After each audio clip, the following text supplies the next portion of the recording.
మహాగణాధిపతయే నమః. ఓం గురుభ్యో నమః. ఓం శ్రీమాత్రే నమః. అరుణాం కరుణాతరంగితాక్షీం ధృతపాశాంకుశపుష్పబాణచాపాం అనిమాదిభిరావృతాం మయూకైః అహమిత్యేవ విభావయే భవానీం. శ్రీమాత్రే నమః. ప్రేక్షకులకి ఆ లలితాంబిక అమ్మవారి యొక్క అనుగ్రహం పరిపూర్ణంగా కలగాలని మనస్ఫూర్తి కోరుకుంటూ మనం ఈరోజు 2 శుభగ్రహాలు కలుస్తున్నాయి. అది కూడా ఎక్కడ అంటే మిథున రాశిలో శుభగ్రహం 1 గురువు, రెండవది శుక్రుడు. ఈ 2 శుభగ్రహాలు కలిసినప్పుడు ద్వాదశ లగ్నాల వారికి ఎటువంటి ఫలితాలు ఉంటాయి? లగ్నం తెలిస్తే లగ్నం చూసుకుంటే, లగ్నం తెలియదు అనుకునేటువంటి వారు రాశి చూసుకోవచ్చు. మరి ఈ ఫలితాలు పరిపూర్ణంగా కలగాలి అంటే ఏ గ్రహాల యొక్క ప్రభావం వీటి మీద పడి మనకు పూర్తిగా ఫలితాలు రావు అనే విషయాలు తెలుసుకుంటూ, అదేవిధంగా దేశగోచారాల సంబంధంగా ఎటువంటి ఫలితాలు ఉంటాయి అనేటువంటి విషయాలు మనం తెలుసుకుందాం. అయితే ఈ విషయాలు చెప్తుంది నేనైనప్పటికీ కూడా చెప్పిస్తుంది పలికిస్తుంది కూడా ఆ సాక్షాత్ లలితామ్మవారిగా భావిస్తూ ఒక్కొక్క దాని గురించి మనం తెలుసుకుందాం. వృషభ లగ్నము, వృషభ రాశి. వృషభం వారికి కనుక చూసుకుంటే మీకు ధనస్థానంలో శుక్రుడు గురువు వచ్చి చేరుతున్నందుకు ఖచ్చితంగా ధన సంబంధించినటువంటి విషయంలో చక్కటి అనుకూలత ఉంటుంది. Point number 1. ఇక రెండవది ఏంటంటే, మీరు ఎప్పటి నుంచో రీసెర్చ్ ఓరియంటెడ్ రిలేటెడ్ ఏదైతే ఒక రీసెర్చ్ చేయాలి, పిహెచ్డీస్ చేయాలి అని అనుకునేటువంటి విషయాల్లో చక్కగా కలిసి రావడం జరుగుతుంది, గుర్తుపెట్టుకోండి. అలాగే మూడో విషయం ఏమిటి అంటే ఇన్సూరెన్సెస్ మూలంగా కలిసి రావడం. ఇక నాలుగవది పూర్వీకుల ఆస్తుల్లో ముఖ్యంగా తాతగారికి సంబంధించిన ఆస్తి ఏదైతే ఉంటుందో ఆ విషయంలో కొంతవరకు పాజిటివ్ ఉండడం. కాకపోతే ఈ 4 గొప్ప విషయాలు మీకు జరగాలి అంటే పంచమ స్థానంలో ఉండే కుజుడు, లాభస్థానంలో ఉండే శనికి సంబంధించిన రెమెడీస్ చేస్తూ ఉండాలి. పంచమం అంటే ఆలోచనా స్థానం. ఆలోచనా స్థానంలో ఎప్పుడైతే మీకు కుజుడు ఉన్నాడో ఆవేశానికి, అగ్రెసివ్ నేచర్కి కారకుడు. అది కూడా వ్యయాధిపతి అవుతున్నాడు, వ్యయ సప్తమాధిపతి అవుతున్నాడు. దీనివల్ల ఏమిటంటే మీకు ఎప్పుడైతే ఈ 12వ అధిపతి మరియు సప్తమాధిపతి అయ్యాడో వివాహ సంబంధించిన నిర్ణయాల విషయంలో తొందరపాటు నిర్ణయాల వల్ల కొంత ఇబ్బంది పడుతూ ఉంటారు.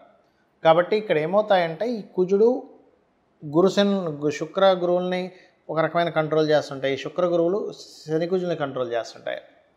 సో ఇది ఒకదాన్ని ఒకటి కంట్రోల్ చేస్తూ ఉంటుంది. కాబట్టి ఇక్కడ ఏంటంటే మీరు కాస్త మంగళవారాలు ఎటువంటి నిర్ణయాలు తీసుకోకండి. ఇన్వెస్ట్మెంట్స్ విషయము, వివాహ సంబంధించిన విషయము, ప్రేమ వ్యవహారాలకు సంబంధించిన విషయము, రాజకీయ సంబంధించినటువంటి విషయాలు మరియు సంతానానికి సంబంధించిన విషయంలో గుర్తుపెట్టుకోండి. కాకపోతే మీకు లాభంలో ఉండేటువంటి శని భగవానుడు దశమం వైపు వెళ్తున్నందుకు కొంచెం ఉద్యోగ సంబంధించిన విషయంలో మీ 2వ స్థానంలో కూడా డియోల్స్ అయినాయి. 2 గ్రహాలు ఉన్నందుకు 2 సంపాదనలు, ద్వి సంపాదనా యోగము అంటారు, డియోల్ ఇన్కమ్స్ అంటూ ఉంటారు. డియోల్ ఇన్కమ్స్ యాక్టివ్ అవ్వడానికి ఇది సరైన సమయం. అలాగే మరి ఇది యాక్టివ్ అవ్వాలంటే ఆటంకం ఏం జరుగుతుందో దానికి సంబంధించి చేసుకోవాలి ఎప్పుడు కూడా. ఇక్కడ కుజ శనులే కొంత ఆటంకం ఏర్పడుతూ ఉంటాయి. కాబట్టి కుజగ్రహానికి శనిగ్రహానికి దీపారాధన చేస్తూ ఉండండి. నిత్యము ఆంజనేయ స్వామి యొక్క ఆరాధన, సుబ్రహ్మణ్యేశ్వర స్వామి ఆరాధన, విష్ణు సహస్రనామాలు చేయండి, అన్ని విధాలు బాగుంటుంది. ఇక్కడ ఏంటంటే ఈ 2 గ్రహాలు ఏవైతే కలిసి ఉన్నాయో ఈ కలిసినటువంటి శుక్రుడు గురువు మీ జన్మజాతకంలో గనక కలిసి ఉంటే మరింత అద్భుతమైనటువంటి ఫలితాలు వస్తాయి, గుర్తుపెట్టుకోండి. అలా కాకుండా మీకు మిథునంలో ఇంకేదైనా పాపగ్రహాలు కనుక ఉన్నట్లయితే కొంత సమస్య నుంచి బయటపడతారు. ఇక్కడ ఎలా అంటే ఏదైనా 2 గ్రహాలు మంచి శుభగ్రహాలు కావచ్చు, పాపగ్రహాలు కావచ్చు, గుర్తుపెట్టుకోండి. అలా 2 గ్రహాలు వీక్షణలో కానీ కంజాయిండ్ అంటే కలిసి ఉండడం కానీ జరిగినప్పుడు అది గోచారంలో కలిగినటువంటి ఫలితాలు, గోచారపరంగా ఫలితాలు ఎలా ఇస్తాయో మీ జన్మజాతకంలో కూడా ఆల్రెడీ మీకు మీ పర్సనల్ చార్ట్లో ఉంటే అది ఇంకొంచెం ఎనర్జైజ్ చేస్తుంది. ఓకే, అంటే ఎలాగా అంటే ఒక వ్యక్తి గవర్నమెంట్ జాబ్స్ కోసం చక్కగా ప్రిపేర్ అయ్యాడు, గవర్నమెంట్ జాబ్స్ని వదిలింది అప్పుడే, అంటే టీచర్ జాబ్స్ పోస్ట్ వేస్తున్నాము, లేకపోతే రైల్వేనో, ఏపీఎస్ఆర్టీసీ, బ్యాంకింగ్, వెంటనే ప్రిపేర్ అయ్యి ఉన్న వ్యక్తికి వెంటనే అదొక అవకాశంగా ఆయనకి వచ్చి ఆనందపడి దానిలో సక్సెస్ అవుతాడు. అదేవిధంగా కొన్ని కొన్ని ఉంటాయి, మనుషులు తప్పిదాలు చేస్తుంటారు సాధారణంగా. అంటే అలాగా కొన్ని ఏవో ఫైన్స్ కట్టకుండాను కొన్ని ఉంటాయి, ఇన్సూరెన్స్ చేయకుండా ఉండేవేవో. అలాంటప్పుడు ఏదైనా ప్రమాదం జరిగింది, అప్పుడు ఏమవుతుంది, అయ్యో ఇన్సూరెన్స్ చేయకపోవడం వల్ల ఇబ్బంది కలిగింది కదా అని అంటాం. అంటే పాపగ్రహాల యొక్క ట్రాన్సిట్ వచ్చినప్పుడు అటువంటిది, శుభగ్రహ ట్రాన్సిట్ వచ్చినప్పుడు ఇటువంటివి మీకు కలుగుతాయి, గుర్తుపెట్టుకోండి. అయితే ఇది మరి దేశకాల గోచారాల మీద ఎటువంటి ప్రభావం చూపిస్తుంది? గురుగ్రహము శుక్రుడితో ఉన్నాడు. ఒక రకంగా చెప్పాలంటే ఇది కొంతవరకు గోల్డ్, లేకపోతే మనకి గమనించుకున్నట్లయితే గోల్డ్ విషయంలోని కొంత ప్రోగ్రెస్ని ఇచ్చేటువంటి కాంబినేషన్ ఇది కొంతవరకు. కాకపోతే ఈ శనికుజులు మీన కన్యా రాశుల్లో ఉన్నందుకు కొంచెం స్ట్రెస్సు, అప్ అండ్ డౌన్స్ కూడా ఇస్తుందండి. ఇది ఫ్లక్చువేషన్స్ బాగా ఇస్తుంది ఇక్కడది. దీంతోపాటు గురు సమానులు లేదా టీచర్స్కి, అందులో ముఖ్యంగా స్త్రీ సంబంధంగా, స్త్రీ మూలక సంబంధంగా గురువులకి, లేకపోతే ఆల్రెడీ స్త్రీలు గురుత్వ సంబంధించిన వాటిలో ఉండేటువంటి వారికి కొంత ఇబ్బందులను ఎదుర్కొనేటువంటి యోగాన్ని ఇస్తుంది. అంటే గురుత్వ సంబంధించిన వాటిలో బ్రాహ్మణ్స్కి కావచ్చు, పురోహితులకు కావచ్చు, గురువులుగా చలామణి అవుతున్నటువంటి వారికి కావచ్చు, లేకపోతే మంచి ఆధ్యాత్మిక రంగాల్లో ఉండేటువంటి వారి మీద కొంతవరకు బురద జల్లేటువంటి విషయం కావచ్చు. ఇటువంటివన్నీ కూడా అంటే వాళ్ళకి ప్రమాదం కానివ్వండి, వాళ్ళ లైఫ్లో కొంచెం ఎక్కువ అప్ అండ్ డౌన్ చూడడం కానివ్వండి, ఇటువంటివి ఎక్కువగా ఏర్పడతాయండి. ఈ గోల్డ్ రిలేటెడ్ సంబంధించిన విషయాలు కూడా ఎక్కువ ఫ్లక్చువేషన్. ఎందుకంటే మిథున రాశుల్లో ఉంది ఇది. ఇక్కడ ఏంటంటే మిథునము దిస్వభావ రాశి, బుధుడు యొక్క రాశే, కన్యా బుధుడు యొక్క రాశే. అప్పుడు ఏమవుతుంటుంది, అది ఈ కుజశనులు ఈ 4 దిస్వభావ రాశుల్లో ఎప్పుడైతే మనకి మిథునంలోని, కన్యలోని, ధనస్సులోని, మీనంలోని ఈ 4 గ్రహాల్లో ఉండే గ్రహాలు వాటికి అవి కనెక్టివిటీ పెట్టుకుంటాయి. కాబట్టి ఈ విషయంలో కాస్త జాగ్రత్త వహిస్తూ ఉండాలి. మరి దీనికి పరిహారం ఏంటి యూనివర్సల్గా? ఎందుకంటే అందరికీ జన్మజాతకాలు ఉండవు. ఎందుకంటే జన్మజాతకం కనుకుంటే మీకు లగ్నం నుంచి 12 భావాలు ఏమేమయ్యాయి, లగ్నం ఎలా ఉందో దాన్ని బట్టి మీ యొక్క జీవితము,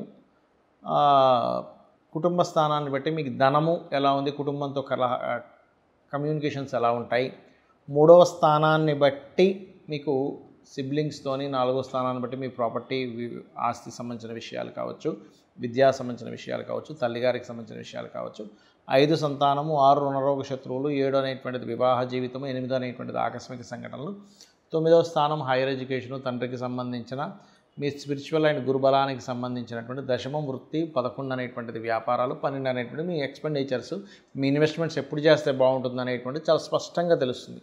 కానీ ఇక్కడ డేట్ ఆఫ్ బర్తే లేదు, టైము లేదండి, ఏమి లేదండి, కానీ నేను అయోమయంలో ఉన్నాను అనుకునేటువంటి వారు చేయాల్సిన గొప్ప రెమెడీ ఏమిటంటే, ఇలాంటి గ్రహస్థితులు ఉన్నప్పుడు మీకు మంచివి జరగాలి అన్నప్పుడు మీరు నవగ్రహాలలో కుజుడు, కేతువు, శని, రాహు ఈ 4 గ్రహాల దగ్గర దీపారాధన చేయండి మొట్టమొదటిగా.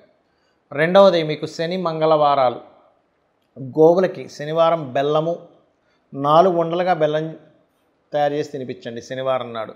మంగళవారాలు మీరు ఏం చేస్తారంటే గ్రాసము, క్యారెట్లు గోవులకు తినిపించండి.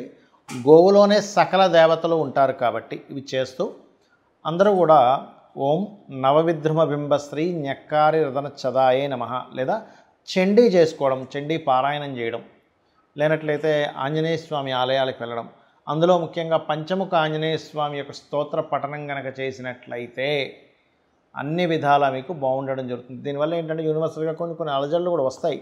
కాకపోతే ఇక్కడ ఏంటంటే మనం ఒకటి అర్థం చేసుకోవాల్సింది, లాస్ట్ టైము మనకి ఈ ఇబ్బందులు వచ్చే ముందు మన యొక్క ఈ పూరీ జగన్నాథ్ ఆలయంలో ఆ గెద్దొచ్చి జెండాను ఎత్తుకుపోయింది. కానీ నిన్న మొన్న చూసినట్లయితే పూరి జగన్నాథ్ ఆలయంలో ఇంకొక అద్భుతం జరిగింది. ఎత్తుకుపోయినందుకు కొన్ని చెడు సంకేతాల వల్ల ఇబ్బంది అయింది.